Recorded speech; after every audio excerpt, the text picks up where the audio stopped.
Diversity Leadership Conference. For all of us, it was just a life-changing experience. We're going to do something a little bit different today. And with difference, there must be trust. There must be trust. So one, I'm going to trust that you'll all be respectful. But the other thing, and more importantly, I'm going to trust that you have an open mind and an open heart. That's the only way today's going to work. An open mind and an open heart. But we're also going to do something a little bit more different. If you agree with something that's said, if you feel something that's said, we're not going to sit quietly today. We're going to snap. So let me hear everyone snap. All right? So if you feel something, you don't need permission. If your friend ain't doing it, that's all right too. But if you agree with something, or you feel a certain way, or it resonates with you, you don't have to wait till the end. You are allowed to snap. All right? Fantastic. Mr. McCarthy, let's get it going. Most of my friends don't know the extent of what I'm about to share. My mask says Daddy's girl. But the truth is that since my parents separated 4 years ago, the relationship between me and my father has slowly deteriorated. To put it into perspective for you, I didn't see my dad on Father's Day, or over Thanksgiving break, and I don't remember the last time I had an actual conversation with him. The dangerous roller coaster that is our relationship has reached its steepest and deepest fall. Obviously, I've tried my best to stay in contact with him and to rebuild our relationship, but I'm losing sight of that light at the end of the tunnel. The best that I can do is be appreciative for what relationship I do have. Maybe some of you share a similar experience, maybe not, but I'm telling you this because it is what I'm struggling with behind my mask. Please stand up if you knew this about me.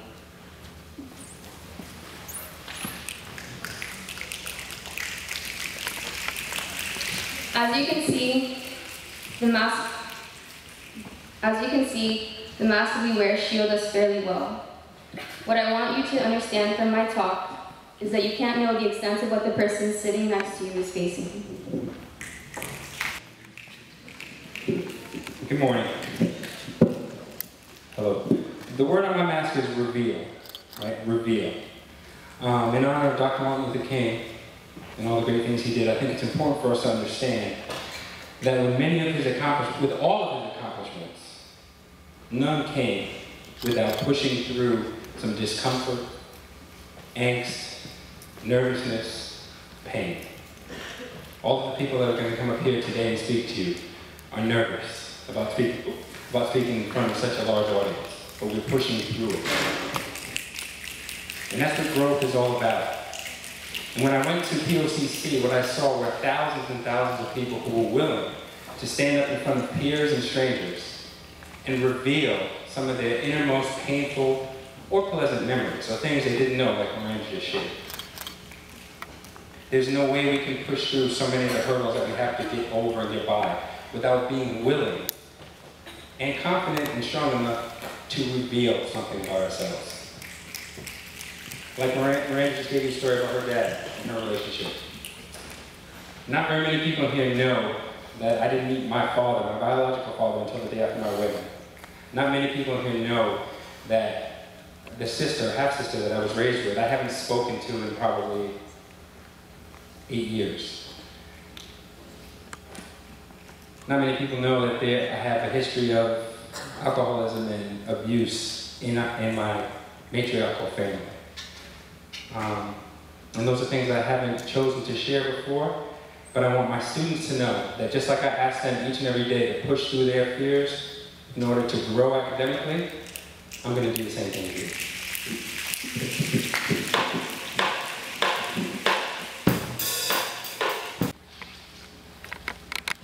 My mask today says strength. Strength is always associated with the physical strength, but at this moment, I mean emotional strength. I act as if words don't affect me, when in reality, I'm weak. Every word said around me is like a bullet hitting my body. The bullet either scathes the surface or delivers a fatal blow to my self-confidence. Every word affects me in a different way because words are power. SDLC has taught me two very important things. One is being conscious of what you say, because words have an impact. And secondly, being weak is the best way you can be. Being weak or honest to your feelings is the best way to be true to yourself and be true to who you are. Good morning. My word on my mask is privilege. When I was a child, my parents regularly impressed upon me the notion that with every privilege comes responsibility. With every privilege comes responsibility.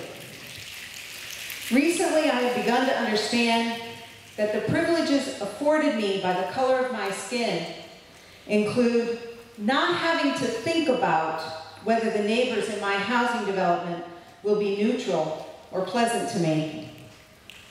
Not having to think about the fact that I can go shopping by myself and be reasonably certain that I will not be followed or harassed.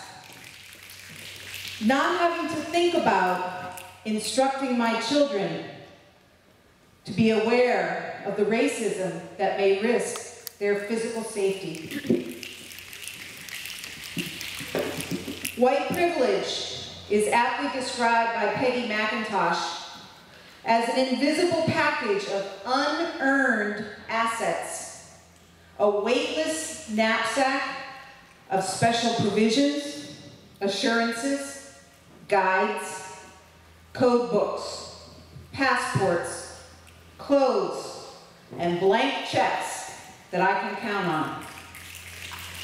Becoming aware of white privilege means that I can no longer live in ignorance or denial of its existence, and requires that I not only acknowledge the benefits I have enjoyed, but also accept the responsibility for raising awareness in others who share my privilege.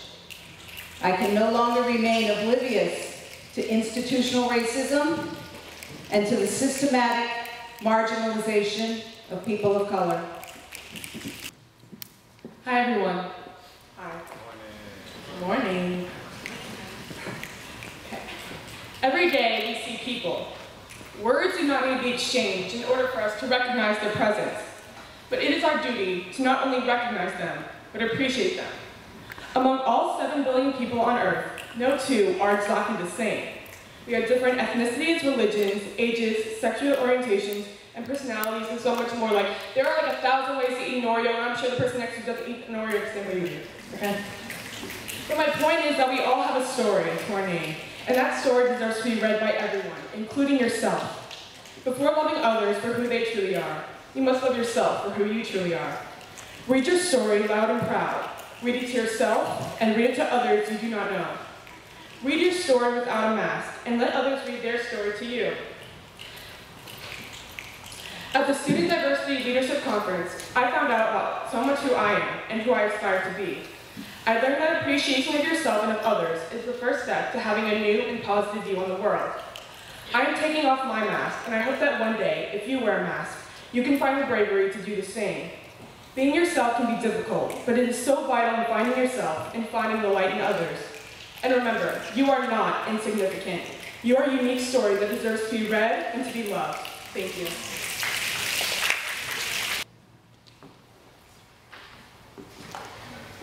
My mask says label. Man, this is powerful.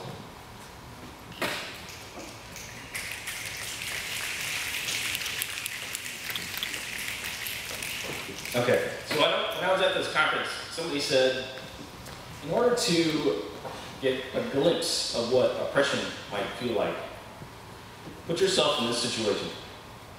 Imagine that the thing you loved the most about yourself was taken away.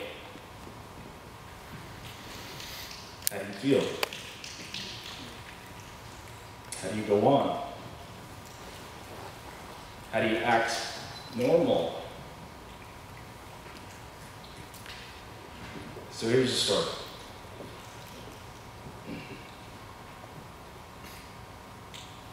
When I was a little kid, I liked to make people laugh, right? The silliest, goofiest jokes I could come up with, falling down, whatever I could do to make people laugh. I was all about it. The laugh was my reward. And then one day, I was told that the laughs would still be there, but that I would not be able to have them anymore. I was told that there was something wrong because I wanted these laughs. They were going to fix that with a pill.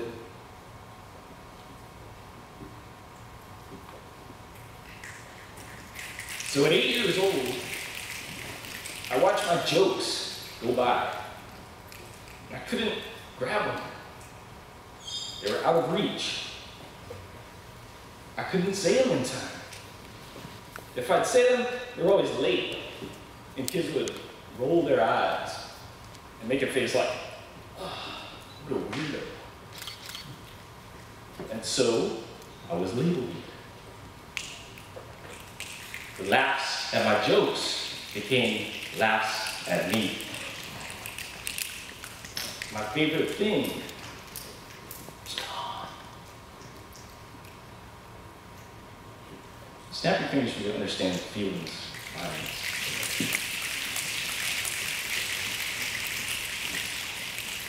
Please understand, this is what it feels like when you label someone.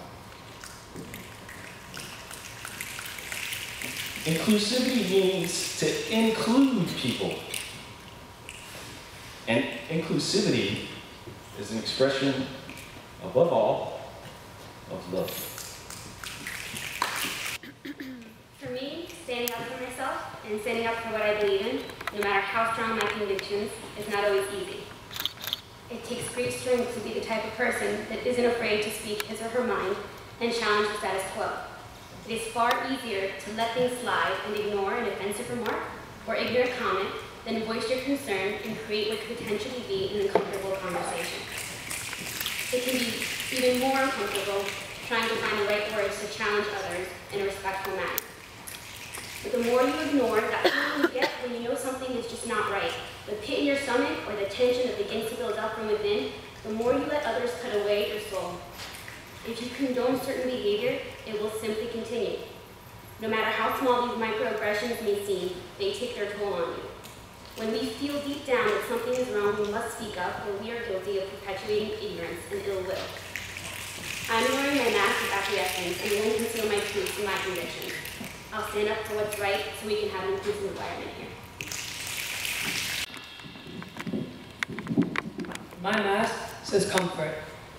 At school and at home, I try to act comfortable around my friends and my surroundings, but a lot of times I am uncomfortable in many situations. At SDLC, the beginning of SDLC, I was uncomfortable. I felt that I stood out from everyone else in the group and that I was different, but at the end I noticed that everyone has hardships and really we're all the same inside, and I felt a lot more comfortable.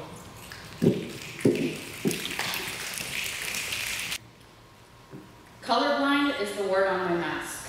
It's very easy to say that we are colorblind, that we don't see color when we look at others, that we are all the same. On many levels, we are the same as human beings, but there are also many differences. To me, true inclusivity is not to put all our differences aside, but to recognize them and respect each other. I would say even celebrate those differences. There is danger in saying that we are colorblind, and not being willing to recognize that people are different and unfortunately are treated differently because of those differences in color, differences in gender, sexual orientation, the list goes on. Colors do exist and they matter. I am white, and it has been my privilege to say I'm colorblind, because white privilege has allowed me to live a life where my color really only affected me in a positive manner. It is not easy for me to say that everything I have attained and accomplished in my life does not come solely from my hard work and dedication. But there is no doubt that I have benefited from white privilege. Recognizing this has humbled me and helped me understand that not everyone starts at the same starting line. Now, I see color. Expectation. I am not my hair. I am not my skin. I am not your expectations. No. What do you expect? Am I supposed to act, look, walk, talk a certain way? What are your expectations? Furthermore, have you done an evaluation, a thorough investigation of your expectations? Who, what, where, when, why, how your expectations?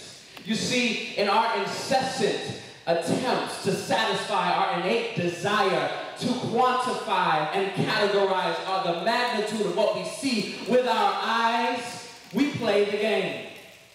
Like tic-tac-toe, ignorantly placing our X's and O's. And we celebrate. Oh, no. You see, we've actually lost. What are your expectations? Where did they come from? Where did you get them? Who gave them to you? And what will you do with them? Well, I quit. I'm done. I split.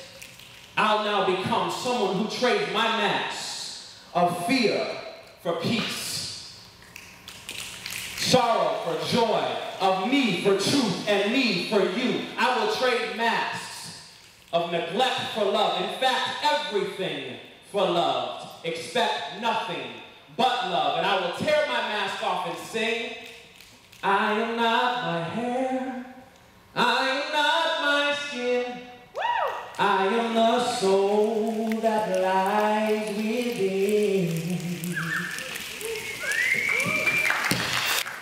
Good morning. I'm Tiago Richardson, ninth grade. I left my mask blank because I am who I am. I'm not good at pretending to be someone I'm not, because if I did that, I would not. Real is the truth. It's what everyone wants to hear, but sometimes what it is hardest to be. Real. Honestly, at times, I have been limited to expressing myself via BTS, my real side. That's okay, because many of us are trying to be someone else. Mostly, it's because students at former Trinity are worried about being someone. They're worried about being judged. We all have our real side. I'm real around Windsor and Jalen. Would I be alone if I said I'm disgusted by cockroaches? Would I be alone if I said I have a secret passion for something? I like acting. That's how my SDLC experience comes in. The people I met at that conference were the realest people ever. No one there was trying to be someone else. But at the same time, we love each other. Sometimes you need to be alone in order to find out who you really are and what you really want. Eventually, you need to look in the mirror and ask, is this me? And then you have to take away the mirror and ask, is this me? That's how real should be, and hopefully will be at Former Trinity School tomorrow. No more masks, no more false identities, just you.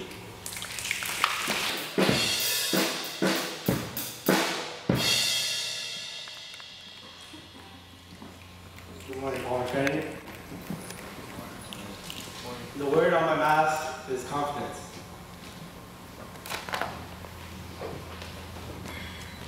I am Daniel Tremblay, and I'm a junior here at BTS.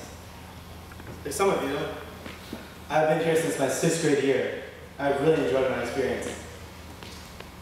I've enjoyed my experience because of the overall positive and joyful atmosphere that's found every day in the halls. However, throughout my years here at Palmer, I've obtained a negative reputation. Sometimes I can be disruptive during class, disrespectful, or seem that I just do not care. Sorry. But I want everyone to know, including my teachers, the administration, most of all my peers, that there is a deeper side to me. A side that I got to know during my SLC experience. A side that I'd like to share with you today. From the moment the teachers separated from the students, I felt out of place at the conference. But something amazed me. From the very beginning, students younger than me were going on to stage in front of thousands of kids and revealing some of their deeper secrets and emotions. I could not believe what was happening before my eyes. Students were being real, taking off their masks. They felt beyond comfortable to share things they didn't even share with their own families. This was the first time I'd ever been exposed to something like this in my life. Ever. But there was something else that made me feel uncomfortable.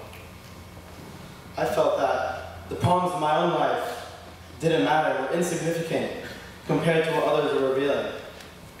Problems like breaking up with a girlfriend or getting a bad grade on a test were overshadowed by a kid growing up without a father. Dealing with discrimination, or a kid failing at an attempt to commit suicide. While kids were sharing these stories, for the first time in my life, I stayed quiet. I didn't say anything, I just listened. There was a common theme. Students were finally saying what they've been wanting to tell someone for their entire life. After hearing all these stories, I felt as if I didn't have the right to share. I felt that if I had said something that was bothering me, it'd be so insignificant that would come off flat out disrespectful. I remember sharing these feelings with Mr. Hood and the other teachers that came with us, and they taught me something that would stay with me forever. That even though our problems are different, our feelings are the same. That even though our problems may be different, our feelings are the same. The feeling of sadness, being scared, or disappointment are all the same feelings no matter who you are. We all feel these in one way or another. The question is, should we all have to attend a conference in order to be who we truly are? Martin Luther King Jr. may have articulated this experience best. We may have all come on different ships, but we're all in the same boat now. Everyone at Palmer, including myself, have different problems, different hurtful experiences. But we're on the same boat now because we want to be accepted and loved. Before I leave, I will ask you this question. What part of yourself are you hiding? Where's the pain that you wrap in a smile? We all have it, our insecurities. I'm insecure about standing in front of you all right now.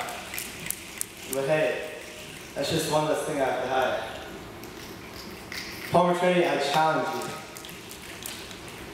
I challenge you to become less judgmental and more understanding, to not quickly accuse but to ask more questions, to love and not hate. Most of all, Palmer Trinity, I challenge you. I challenge you to peel back the shallow layers and see the goodness behind your reputation. Thank you. Let's give one more round of applause for all of our attendees.